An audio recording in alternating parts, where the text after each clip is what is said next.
Hello students, Gayatri PG college Sanchore की online classes में आप सबका स्वागत है। आज की क्लास में भारत की प्रमुख व्यापारिक जो फसलें हैं, जिसमें चाय और कॉफ़ी है, उसके बारे में चर्चा होगी।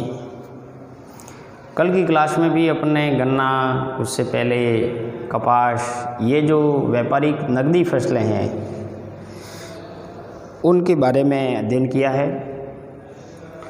चाय जो फसल है, चाय की शुरुआत भारत में कब से हुई है, वर्तमान में इसके उत्पादन की क्या स्थिति है। तो जो रोपण कृषि होती है उसमें यानी कि चाय एक महत्वपूर्ण उपज मानी जाती है। रोपण कृषि के अंतर्गत चाय, कॉफ़ी, रबर, नारियल ये जो शामिल है, उसमें चाय भी एक महत्वपूर्ण उपज है जो एक स्फूर्तिदायक पेय पदार्थ है। और भारत में चाय के पौधे पूर्वोत्तर पहाड़ियों पर अति प्राचीन काल से ही जंगली अवस्थाओं में उगते थे। यानी प्राचीन काल से ही पूर्वोत्तर की पहाड़ियों में चाय के पौधे हैं, वो जंगली अवस्थाओं में उगते थे। और भारत में पहली बार व्यापारिक स्तर पर औपनिवेशिक युग के अंदर, जब ब्रिटिश काल था, उस समय इन जंगलों में उगने वाले पौधे को व्यापारिक स्तर पर एक प्रयोग के तौर पर 1830 और 40 में, यानी 1830 और 40 के अंदर अंग्रेज़ों ने 1830 और 40 में अंग्रेज़ों के द्वारा इनको एक प्रयोग के तौर पर चाय के पौधे को उगाया गया। यानी ब्रिटिश काल के अंदर 1830 और 40 के अंदर अंग्रेज़ों के द्वारा चाय का जो पौधा था, जो उत्तरी पूर्वोत्तर पहाड़ियों के अंदर जंगली क्षेत्रों में उगता था, और उसको एक परीक्षण के तौर पर उत्तरी पूर्वी पहाड़ी क्षेत्र में लगाया गया, उगाया गया। और चाय के लिए अनुकूलन परिस्थितियों होने के कारण अंग्रेज यानी कि काल के अंदर, ब्रिटिश काल के अंदर बड़ी मात्रा में चाय की कृषि होने लगी, जो भारत के पूर्व यानी कि उत्तरी पूर्वोत्तर क्षेत्र है, जिसमें असम है, अरुणाचल प्रदेश है, मेघालय, पश्चिम बंगाल, इनकी पहाड़ी क्षेत्रों के अंदर एक 1830 और 40 के अंदर अंग्रेज़ों ने परीक्षण के तौर पर इस पौधे को उगाया गया था। वो परीक्षण क्या हुआ? सफल हुआ। और ब्रिटिश काल में ये अनुभव होने लगा कि उस समय भारत के अंदर यानी कि चाय के लिए अनुकूलन रेशाएँ उपलब्ध है और चाय की कृषि भारत में प्रारंभ हुई। तो प्रारंभ उस समय यानी कि रोपण कृषि के तौर पर हुई थी। और अनुकूलन परिस्थितियां होने के कारण आज भारत क्षेत्रफल और उत्पादन में, दोनों में विश्व में चाय उत्पादन में प्रथम है। स्थानीय उपभोक्ता की अधिकता के कारण चाय निर्यात की दृष्टि से देखें, भारत में चाय का उत्पादन तो खूब होता है, लेकिन यहाँ स्थानीय उपभोक्ता अधिक है। इसीलिए यदि निर्यात की दृष्टि से देखें तो निर्यात सबसे ज़्यादा श्रीलंका करता है। श्रीलंका सबसे ज़्यादा चाय का निर्यात करता है। दूसरे नंबर पर क्या है? दूसरे नंबर भारत है। इसके बाद में वियतनाम, केन्या, ये ऐसे देश हैं जो सर्वाधिक चाय का निर्यात करते हैं। भारत विश्व में चाय का सबसे बड़ा उत्पादक और उपभोक्ता भी देश हैं, जबकि छोटे छोटे अन्य देश हैं, श्रीलंका है, वियतनाम है, केन्या है, ये देश है वो ज़्यादातर अपने उत्पादित चाय का विदेशों के अंदर निर्यात कर देते हैं। तो भारत में अनुकूलन चाय के उत्पादन की दशाएं हैं, और इसीलिए भारत विश्व का सर्वाधिक चाय उत्पादक और उपभोक्ता देश कहलाता है। चाय के निर्यात में भारत में से जो विदेशी मुद्रा प्राप्त हुई है, और इस बागायती फसल से देश में प्रत्यक्ष और अप्रत्यक्ष रूप से लगभग 20 लाख लोगों को रोजगार भी मिल रहा है। यानी इस बागायती फसल है, बागवानी फसल है, इससे लगभग 20 लाख लोगों को प्रतिवर्ष रोजगार भी मिलता है और ख़ास करके महिलाओं को इसमें रोजगार ज़्यादा मिलता है। यदि इनकी भौगोलिक दशाएं की बात करें तो चाय कैसा एक उष्णकटिबंधीय पौधा है। उष्णकटिबंधीय होने के कारण इसमें तापमान की आवश्यकता 20 से 30 डिग्री सेल्सियस होती है। वर्षा 200 से 250 सेमी की आवश्यकता होती है, लेकिन वर्षा यानी कि ज़्यादा वर्षा या जड़ों में पानी पौधे में इकट्ठा होना यह हानिकारक होता है। इसीलिए यानी कि जो धीरे धीरे वर्षा है, समुचित और निरंतर जो वर्षा का क्रम है वो चाय की कृषि के लिए सबसे अनुकूलन होता है। मिट्टी देखें तो मिट्टी गहरी और गंधक युक्त मिट्टी होती है, वो चाय की कृषि के लिए सबसे उपजाऊ होती है। यदि धरातल की बात करें तो धरातल यानी सुप्रवाहित धरातल होना चाहिए। चाय का एक ऐसा पौधा है कि जिनकी जड़ों के अंदर पानी इकट्ठा नहीं होना चाहिए, तो ढलानों पर, पहाड़ी ढलानों पर चाय की कृषि की जाती है और उसमें ज़्यादा पहाड़ी ढलानों में पानी भी इकट्ठा नहीं होता है और जड़ों के अंदर नमी भी होना जरूरी है। यानी चाय का एक ऐसा पौधा है जिसके अंदर जड़ों के नीचे पानी भी इकट्ठा नहीं होना चाहिए, धरातल में सुप्रवाहित जल प्रवाह होना चाहिए और उनकी जड़ों के अंदर नमी भी बनी रहे। ऐसी यानी कि दशाएं हैं वो चाय की कृषि के लिए अनुकूलन होती है। यदि श्रमिक शक्ति की बात करें तो चाय के पौधे को लगाने से लेकर पौधा लगाना है, पौधा लगाने व निराई गुड़ाई करने, निराई गुड़ाई और फिर है पत्तियां तोड़ना। चाय की पत्तियां हैं, पत्तियों को तोड़ना पड़ता है या इकट्ठा करना पड़ता है। तो पत्तियों को तोड़ने से लेकर इकट्ठा करने से लेकर ये जो काम होता है उसमें पर्याप्त श्रमिक की आवश्यकता होती है, सस्ते श्रमिकों की आवश्यकता होती है, सस्ते और कुशल श्रमिकों की आवश्यकता होती है। क्योंकि चाय की कृषि ऐसी होती है उसमें पौधा लगाना, बार बार निराई और गुड़ाई करना पड़ता है, उनकी जड़ों के अंदर मिट्टी को बार बार खोदना पड़ता है, फिर उनको पत्तियों को तोड़ना पड़ता है। क्योंकि चाय का जो पौधा होता है वो कैसा होता है, झाड़ीनुमा होता है। झाड़ीनुमा चाय का पौधा है वो झाड़ीनुमा होता है, इसीलिए उनकी पत्तियां हैं वो बार बार तोड़नी पड़ती है। और भारत में उत्पादित होने वाली चाय है में असम के अंदर इसमें 16 बार पत्तियों को तोड़ा जाता है, पत्तियों को 16 बार यानी तोड़ा जाता है। तो ऐसी यानी कि पत्तियों को तोड़ने से लेकर निराई गुड़ाई करने तक इसमें बहुत सारी मेहनत की आवश्यकता होती है, बहुत सारे श्रमिकों की आवश्यकता होती है। इसीलिए अकेले असम में प्रतिवर्ष लगभग 4 लाख श्रमिक रोजगार प्राप्त करते हैं। चाय के अंदर अकेले असम के अंदर 4 लाख श्रमिक हैं, वो रोजगार प्राप्त करते हैं, रोजगार मिलता है। और टोटल भारत के अंदर चाय की कृषि के लिए 20 लाख श्रमिकों को रोजगार मिलता है। कितने? 20 लाख श्रमिकों को रोजगार मिलता है, क्योंकि इसमें श्रम की आवश्यकता ज़्यादा होती है और ख़ास करके जो महिलाएं होती है जो पत्तियां तोड़ने का काम है वो बेहतर तरीके से कर सकती है। इसीलिए निराई गुड़ाई और यानी कि पत्तियां तोड़ने का काम ज़्यादातर महिलाएं करती है। स्थानीय स्तर पर, ग्रामीण स्तर पर उनको रोजगार मिल जाता है। अब चाय की उत्पादन क्षेत्र की बात करें तो चाय का जो उत्पादन है वो सर्वाधिक इन 4 राज्यों में होता है, असम, पश्चिम बंगाल, तमिलनाडु और केरल। असम जो सर्वाधिक उत्पादक राज्य है असम, दूसरे नंबर पर पश्चिम बंगाल है और फिर तमिलनाडु और केरल। तो असम के अंदर भी ज़्यादातर यानी कि चाय का उत्पादन होता है। पश्चिम बंगाल के अंदर दार्जिलिंग,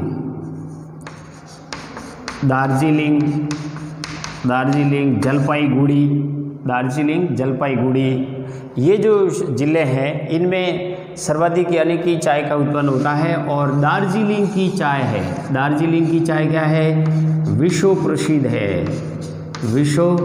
प्रसिद्ध है, सबसे उच्च क्वालिटी वाली यानी कि चाय है, विश्व प्रसिद्ध है। और अधिक उच्च यानी कि क्वालिटी वाली उच्च गुणवत्ता वाली चाय है वो दार्जिलिंग की है। ये सबसे यानी कि सुगंधित चाय होती है, सुगंधित चाय। तो विश्व के अंदर इसका निर्यात भी बड़े स्तर तक किया जाता है। भारत में सबसे उच्च क्वालिटी, उच्च गुणवत्ता वाली और एक सुगंधित चाय है वो पश्चिम बंगाल के दार्जिलिंग की पहाड़ियों में होती है।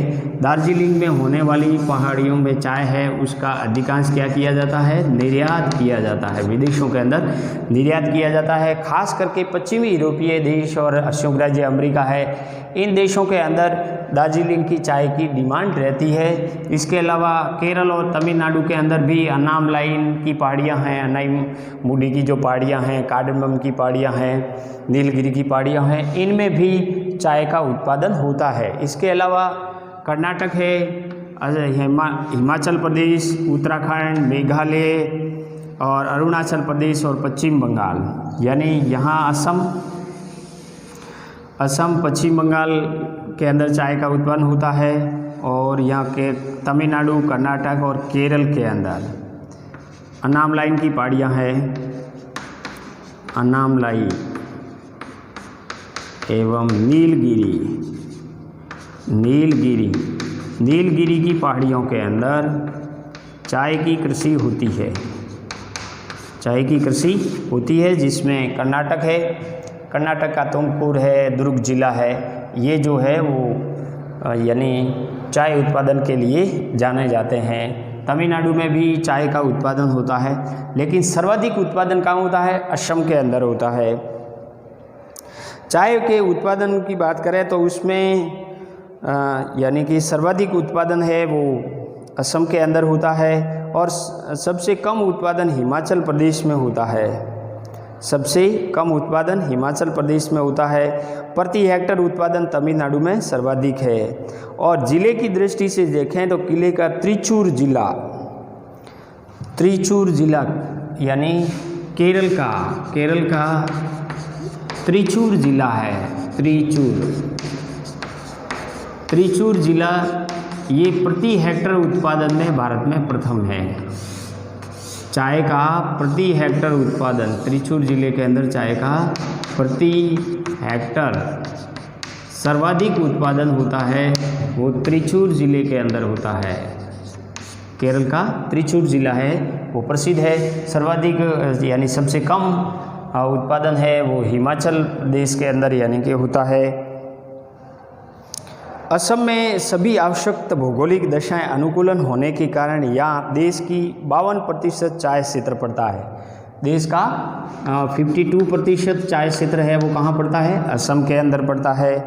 और देश की 54% चाय का उत्पादन करता है, देश की 54% चाय का उत्पादन करता है, 54% चाय का उत्पादन करता है और 52% क्षेत्र है। इन दोनों की दृष्टि से, उत्पादन और क्षेत्र की दृष्टि से असम क्या है, भारत के अंदर चाय उत्पादन और क्षेत्र में प्रथम स्थान रखता है।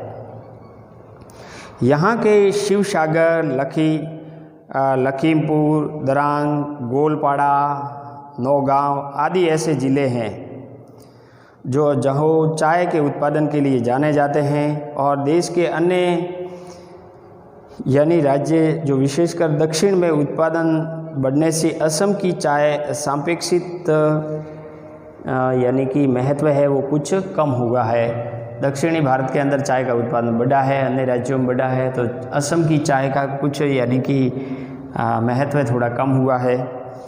पश्चिम बंगाल जो दूसरा सबसे बड़ा उत्पादक राज्य है और देश की लगभग ये 22.37% चाय का उत्पादित करता है। पश्चिम बंगाल में दार्जिलिंग, जलपाईगुड़ी, कूच बिहार और पुरुलिया, दार्जिलिंग, जलपाईगुड़ी, कूच बिहार और पुरुलिया ज़िले हैं, ये चाय उत्पादन के लिए जाने जाते हैं। और यहाँ यानी दार्जिलिंग की चाय है वो उत्तम और सुगंधित चाय होती है जो देश विदेश में बहुत अधिक यानी कि मांग रहती है। तमिलनाडु भी देश की 12% चाय का उत्पादन कर तृतीय स्थान रखता है। तमिलनाडु में नीलगिरी और अन्नामलाई की पहाड़ियाँ में यानी कि लगभग 46 एवं 33% चाय का उत्पादन होता है। और तमिलनाडु में उत्पादित होने वाली जो चाय है उनकी मांग यूरोपीय देशों में अधिक होती है। केरल जो देश की 8.5% चाय पैदा करता है और केरल का त्रिचूर जिला जो प्रति हेक्टर चाय उत्पादन के लिए प्रसिद्ध है। इसके अलावा पालघाट, कन्नानौर, त्रिवेंद्रम, कोझिकोड, मालापुरम आदि प्रमुख उत्पादक जिले हैं जहां चाय के उत्पादन होता है। इनके अलावा चाय का उत्पादन है वो अन्य राज्यों में जैसे हिमाचल प्रदेश का कांगड़ा और मंडी ज़िले में हरी चाय का उत्पादन होता है। हिमाचल के कांगड़ा और मंडी ज़िले के अंदर हरी चाय का उत्पादन होता है। उत्तराखंड में भी देहरादून, अल्मोड़ा, गढ़वाल ज़िलों में चाय का उत्पादन होता है। और दक्षिणी भारत के अंदर कर्नाटक का कुर्ज, मैसूर और चिकमंगलूर ज़िले हैं वो चाय उत्पादन के लिए जाने जाते हैं। मणिपुर, त्रिपुरा, मेघालय और अरुणाचल प्रदेश राज्यों में भी यानी अल्प मात्रा में चाय पैदा की जाती है। और ये 4 राज्य मिलकर के मात्र देश की 1% चाय का उत्पादन करते हैं। तो मित्रों, ये चाय का जो उत्पादन है सर्वाधिक उत्पादन इन 4 राज्यों में होता है, जिसमें असम है, पश्चिम बंगाल है, तमिलनाडु और केरल के अंदर है। इसके अलावा भी कर्नाटक का कुछ और तुमकुर, चिकमंगलूर, दुर्ग जिले के अंदर इस यानी चाय का उत्पादन होता है। यानी कि और हिमाचल और उत्तराखंड, ये जो हिमाचल और उत्तराखंड का एरिया है यहाँ पे भी हिमाचल का कांगड़ा, कुल्लू जो और उत्तराखंड का अल्मोड़ा ज़िले हैं ये चाय के उत्पादन करते हैं। लेकिन ये कैसी चाय के उत्पादन? हरी चाय का उत्पादन करते हैं। इनके अलावा त्रिपुरा और यहाँ जो है त्रिपुरा, मेघालय ये भी भारत की 1% चाय का उत्पादन करते हैं। और भारत में उत्पादित होने वाली चाय है इसका यानी कि विदेशी बाज़ारों में मांग भी रहती है। कर्नाटक और तमिलनाडु की जो चाय है उसका यूरोपीय बाज़ारों में मांग रहती है। और दार्जिलिंग की चाय है वो ज़्यादातर विकसित देशों और संयुक्त राज्य अमेरिका देशों में भी होता है। और चाय का अंतर्राष्ट्रीय स्तर पर बहुत बड़े लेवल तक व्यापार भी किया जाता है।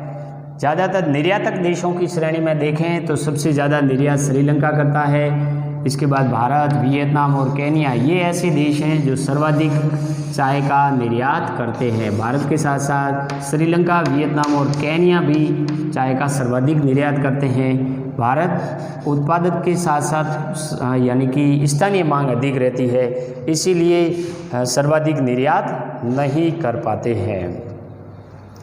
अब दूसरी जो यानी कि चाय के साथ में फसल है कॉफ़ी। कॉफ़ी का यदि उद्गम देखें तो इसका मूल स्थान है वो यानी कि अफ्रीका है। अफ्रीका से इस पौधे की उत्पत्ति होती है। और ये ज़्यादातर यानी कि छायादार वृक्ष है, जैसे केला है, नारियल है, उनकी छायादार क्षेत्रों के अंदर ये कॉफ़ी का उत्पादन अधिक होता है। पहाड़ी ढालों का यानी छाया है, या तो पहाड़ी ढालों के अंदर या कई छायादार वृक्षों के नीचे लगाया जाता है। अधिक धूप होती है वो इसके लिए क्या होती है? हानिकारक होती है। और ये भी एक ऐसा है उष्णकटिबंधीय पौधा है, उष्णकटिबंधीय पौधा है। इसकी शुरुआत यानी प्राचीन समय में ये अफ्रीका से होता था। फिर अफ्रीका से कहाँ लगाया गया? इसमें ब्राज़ील में, ब्राज़ील के अंदर लगाया गया। और आज ब्राज़ील विश्व का सर्वाधिक कॉफ़ी उत्पादक देश है। विश्व में सर्वाधिक कॉफ़ी का उत्पादन है। कॉफ़ी का उत्पादन ब्राज़ील में होता है, और ब्राज़ील में जो कॉफ़ी के बागान लगाए जाते हैं उसे क्या कहते हैं? फजेंडा। कॉफ़ी के बागानों को ब्राज़ील में फजेंडा कह रहे हैं। यमन के अंदर जो सबसे प्रसिद्ध कॉफ़ी है जो मोचा कॉफ़ी के नाम से जाना जाता है, यमन की पहाड़ियाँ में, यमन की पहाड़ियों के अंदर जो कॉफ़ी लगाई जाती है उन कॉफ़ी को यानी कि उत्तम क्वालिटी की है, इसीलिए उसको मोचा कॉफ़ी के नाम से जाना जाता है, मोचा कॉफ़ी। और माउंट यानी कि ब्लूटेन जो अफ्रीका के अंदर कॉफ़ी का उत्पादन होता है उत्तम क्वालिटी की होती है, माउंट ब्लूटेन जो केन्या और युगांडा के अंदर इस यानी कि इसका उत्पन्न होता है। तो कॉफ़ी की 3 किस्में पाई जाती है, जिसमें अरेबिका, रोबेस्टा और लिबेरिका। अरेबिका कॉफ़ी सबसे उत्तम क्वालिटी की होती है। दूसरी है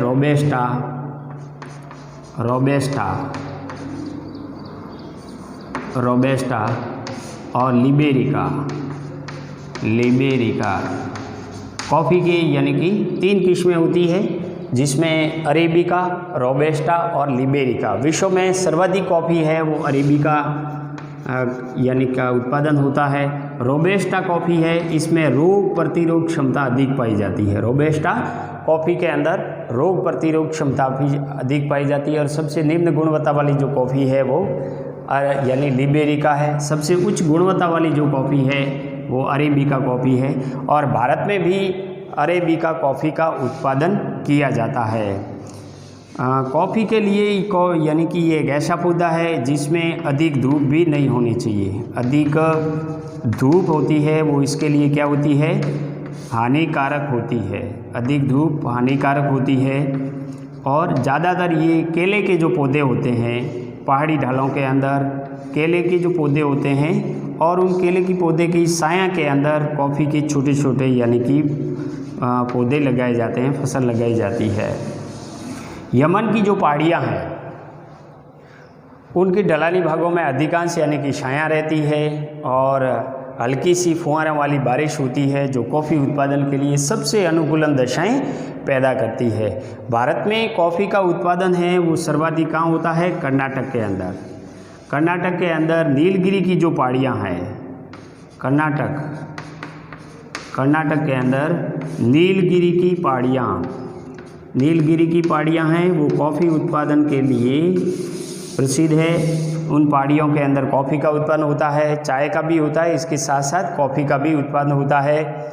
और कॉफ़ी भारत से उत्पादित जो नीलगिरी की पहाड़ियों से कॉफ़ी होती है उसको यूरोपीय देशों के अंदर निर्यात कर दी जाती है, मार्मागो यानी बंदरगाह के माध्यम से।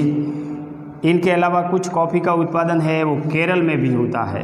केरल में और कर्नाटक में सर्वाधिक कॉफ़ी का उत्पादन होता है।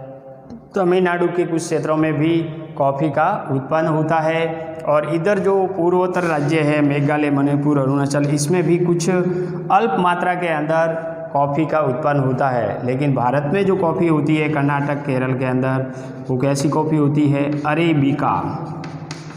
अरेबिका नामक कॉफ़ी की कृषि की जाती है। और ब्राज़ील के अंदर यानी कि सर्वाधिक कॉफ़ी का यानी व्यापार किया जाता है। ब्राज़ील में एक बंदरगाह है जिसमें सर्वाधिक कॉफ़ी का ही निर्यात किया जाता है। उसी कॉफ़ी बंदरगाह के नाम से जाना जाता है। उसका नाम है सैंटोस बंदरगाह।